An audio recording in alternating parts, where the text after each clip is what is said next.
SNMR Sridhar గారు రాసినటువంటి అరవింద నేత్ర 81వ భాగం. హలో నేత్ర. విక్కీ, ఈరోజు నైట్కి పార్టీ ఉంది, నువ్వు వస్తున్నావా? లేదు విక్కీ, నాకు ఇంట్రెస్ట్ లేదు, పైగా కొంచెం వర్క్ ఉంది. వర్క్ ఎప్పుడు ఉండేదే నేత్ర, ముందు పార్టీకి వచ్చి నిన్ను కలవాలని నా మనసు ఎంత ఉవ్విల్లుతుందో తెలుసా? Please try to understand Vicky, నేను రాలేను, ఎందుకు నన్ను ఇబ్బంది పెడతావు, నేను తర్వాత కాల్ చేస్తానని చెప్పి ఫోన్ పెట్టేసింది. ఛా, ఇలా అయిందేంటి? నేత్ర పార్టీకి రాకపోతే నేను వేసిన ప్లాన్ మొత్తం వేస్ట్ అయిపోతుందనుకొని విసుగ్గా ఆఫీస్కి వెళ్ళాడు విక్రమ్. ఇదే టైంకి స్టెల్లాని తీసుకుని సోనీ వాళ్ళు కండక్ట్ చేస్తున్న పార్టీ దగ్గరికి వెళ్ళాడు అరవింద్.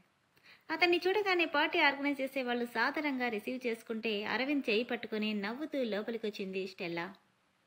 అప్పటికే అక్కడికి వచ్చిన ప్రకాష్, విక్రమ్లు అరవింద్ని కోపంగా చూస్తుంటే వాళ్ళని చూసి నవ్వుతూ వెళ్ళి తనకి అలౌ చేసిన సీట్స్లో కూర్చున్నాడు. ఆ నేత్ర వస్తుందేమో వీడిని పబ్లిక్గా అందరి ముందు వెధవని చేద్దామనుకుంటే అది కాస్త హ్యాండ్ ఇచ్చింది. ఏమంటున్నావురా? ఈ పార్టీకి నేత్రని రమ్మని చాలా రిక్వెస్ట్ చేశాను డాడీ, ఎంత చెప్పినా తను వినలేదు. ఎందుకు? తనేం చేయబోయాడో మొత్తం చెప్పగానే వాణ్ణి అందరిలోనూ వెధవని చేయడానికి మంచి ప్లాన్ వేశావు, కానీ దానికి వడిపెల్లంతో పనేంటి? ఏమంటున్నావు డాడ్?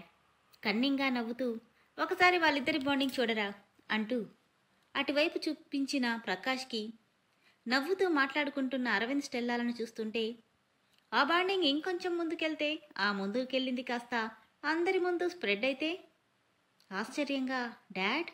ఎస్ మై సన్, దీనికి నేత్రతో పని లేదు. పెళ్ళా ముందు పరుగు పోవడం కంటే అందరి ముందు పోతే ఇంటర్నేషనల్ లెవెల్లో ఫేమస్ అయిన అరవింద్ మీడియా ముందు ఎంత చీప్గా నిలబడతాడో తెలుసా? కర్కశంగా నవ్వుతూ, అవును డాడ్, నువ్వు చెప్పింది నిజం. ఈ దెబ్బతో వీడి పరుగు పోవడమే కాక వీడికి పెళ్ళాం కూడా చీకొడుతుంది. అప్పుడు వాడి కళ్ళ ముందే నేత్రని నా సొంతం చేసుకుంటానని కసిగా అంటుంటే, హలో అరవింద్, ఏంటి ఈ మధ్య కనిపించినవి మానేసావంటూ అరవింద్ దగ్గరికి వచ్చాడు ప్రకాష్. నీ కనిపించాల్సిన అవసరం నాకేముంది ప్రకాష్, నీలాంటి వాళ్ళని ఎంత దూరం పెడితే అంత బాగుంటుంది, లేదంటే నీడనిచ్చిన చెట్టును కూడా నరికే రకానివి. గట్టిగా, అరవింద్, నువ్వెవరి గురించి మాట్లాడుతున్నావో తెలుసా? గుమ్మడికాయ ఎవరంటే భుజాలు తడుపుకున్నట్టు ఎందుకలా అరుస్తావు? అంతేలే, ఎంతైనా ఒకరిని తొక్కి పైకి రావాలనుకునేవాడివి కదా, నేనేమన్నా ఆ మాట నీకు డైరెక్ట్గా తగులుతుంది. స్టెల్లా గట్టిగా నవ్వుతూ, మీ ఇద్దరూ మాట్లాడుతుంటే భలే ఉంది అరవింద్ అనగానే, ఏయ్, డబ్బు కౌళ్ళమ్ముకునేదానివి, నువ్వు నా గురించి మాట్లాడమేంటి అంటూ గొంతు పట్టుకోబోతే ఆ చేతిని మధ్యలోనే పట్టిగా పట్టుకొని వెనక్కి మడిచాడు. అమ్మా అని గట్టిగా అరుస్తున్నాడు ప్రకాష్. నువ్వనుకునే వాళ్ళు నీ దగ్గర ఉంటారేమో, నా దగ్గర కాదు. తను నా మనిషి. నా మనిషి గురించి నా ముందులా మాట్లాడితే ఈసారి చెయ్యి విరగడం కాదు, ఏకంగా నీ మెడ విరుస్తాను, జాగ్రత్త అని విసురుగా తోసేయడంతో కింద పడబోయి బ్యాలెన్స్ చేసుకున్నాడు ప్రకాష్.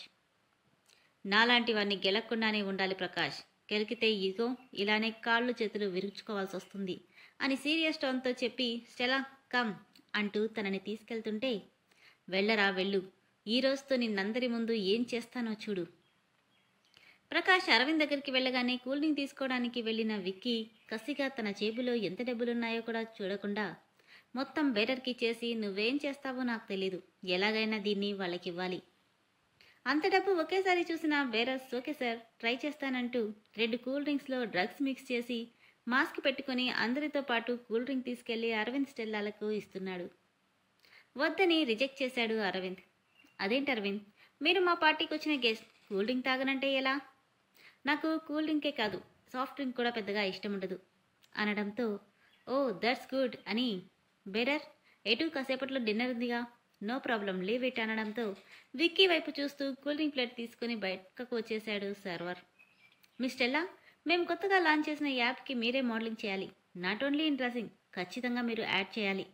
మేము దీన్ని చాలా ప్రెస్టీజియస్గా స్టార్ట్ చేశాం. ఇలాంటి అందం, అభినయం ఉన్న నీలాంటి అమ్మాయి అయితేనే ఈ యాప్ త్వరగా జనాల్లోకి వెళ్తుంది. సరే సార్, ఏమనుకోకండి, నేను మోడలింగ్ చేసినంత వరకు అరవింద్ కంపెనీలోనే తప్ప మరే ఇతర కంపెనీల్లోనూ వర్క్ చేయలేను, ప్లీజ్. నవ్వి, కంపెనీ ఒకటి కాకపోయినా అందులో యాడ్ చేసేది అరవింద్నే, సో నో ప్రాబ్లం స్టెల్లా. అవునా అన్నట్టు చూస్తుంటే నవ్వుతూ కళ్ళార్పగానే, అయితే మీ యాప్ని సక్సెస్ చేసే బాధ్యత నాది, you don't worry. Thank you Stella అని మీరు మాట్లాడుతూ ఉండండి, నేను ఇప్పుడే వస్తానంటూ వేరే వాళ్ళని రిసీవ్ చేసుకోవడానికి వెళ్ళిపోయాడతను. ఛా, ఇలా అయిందేంటి? కానీ ఈ ఛాన్స్ మిస్ చేసుకోకూడదు, అసలే డబ్బు చాలా టైట్గా ఉంది అనుకుంటూ ఆలోచిస్తున్నాడు సర్వర్. అప్పటికే డిన్నర్ కూడా స్టార్ట్ అవడంతో ఐడియా అనుకుని తన దగ్గర మిగిలిన డ్రగ్ని ఫుడ్లో కలిపి వాళ్ళ దగ్గరికి వెళ్ళాడు. సార్ డిన్నర్ అంటూ ప్లేట్స్ తీసుకెళ్తే, స్పెషల్గా నువ్వు మాకు తీసుకొచ్చావేంటి, మేం వచ్చేవాళ్ళం కదా అని అడిగాడు అరవింద్.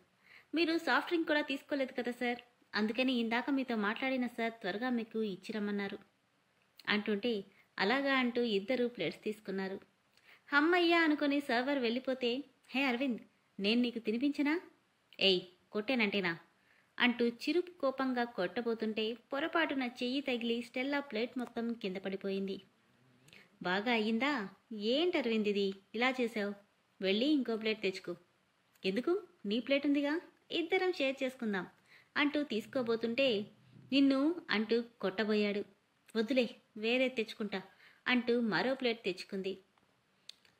సోనీ మేనేజ్మెంట్తో మాట్లాడుతూ అందరితో పాటు తను భోంచేస్తున్నాడు అరవింద్.